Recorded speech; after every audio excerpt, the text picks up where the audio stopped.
সামনে আরেকটি আমল আসছে, সেটা হলো ইতিকাফ। সেটা কি? ইতিকাফ।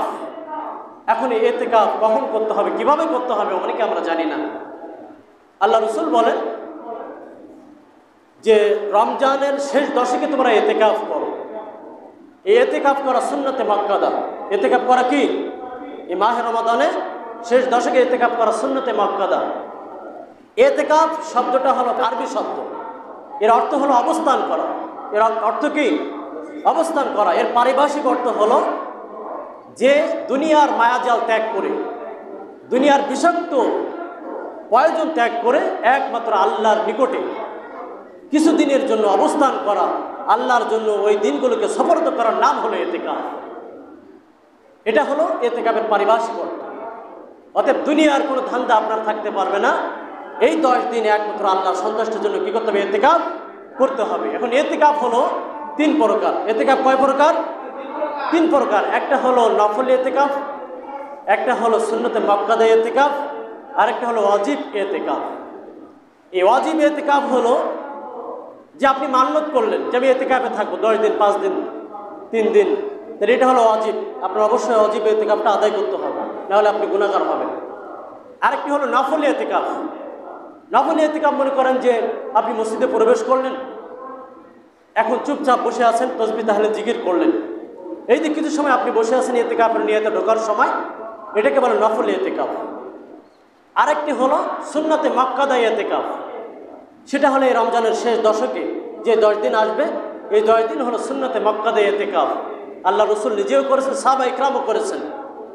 এই জন্য আমাদেরকে এই শেষ 10 দিনকে ইতিকাফ করা উচিত, করার দরকার।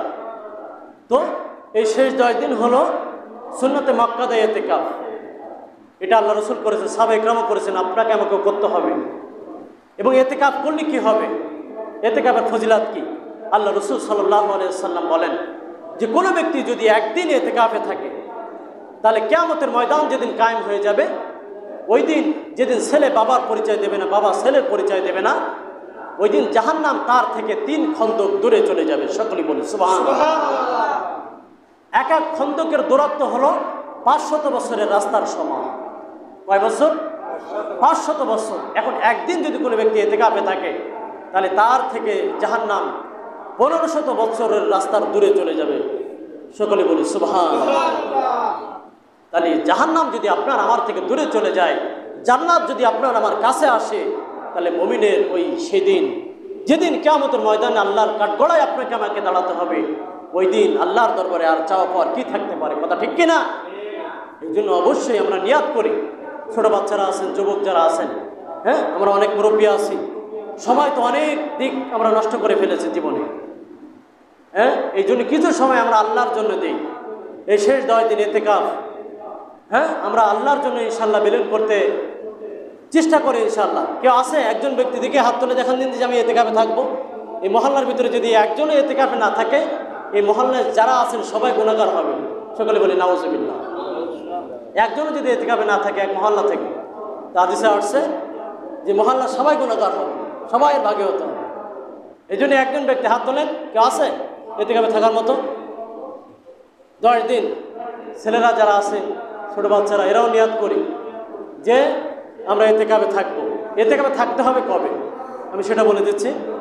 ইতিকাফে থাকতে হবে হলো এই যে শেষ 10 দিন, অতএব 20 রমজান, 20 রমজান সূর্য ডুবে যাওয়ার আগে আপনাকে মসজিদে প্রবেশ করতে হবে। 20 রমজানে, 21 রমজান থেকে আপনার কি হচ্ছে? ইতিকাফ শুরু হচ্ছে। আর আরবিতে হলো রাত আগে শুরু হয়। আরবিতে কি? রাত আগে শুরু হয়, সন্ধ্যার পরপরই রাত শুরু হয়, সূর্য ডুবে যাওয়ার পরপরই। এই জন্য 20 রমজান সূর্য ডুবে যাওয়ার আগে, আসরের পরপরই আপনাকে কী করতে হবে? মসজিদে প্রবেশ করতে হবে। অনেকে আছে আমরা লাস্টে 2-3 দিন ইতিকাফ থাকে, এটা কিন্তু সুন্নতে মুআক্কাদা ইতিকাফ হবে না, এটা নফল ইতিকাফ হবে।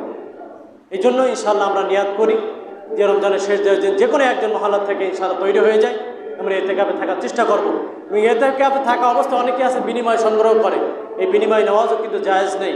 যাই হোক, করোনা হাদিস থেকে যে আলোচনা হলো, আল্লাহ আমাদের সকলকে বোঝার ও আমল করার তৌফিক দান করবে। সকলে বলি আমিন।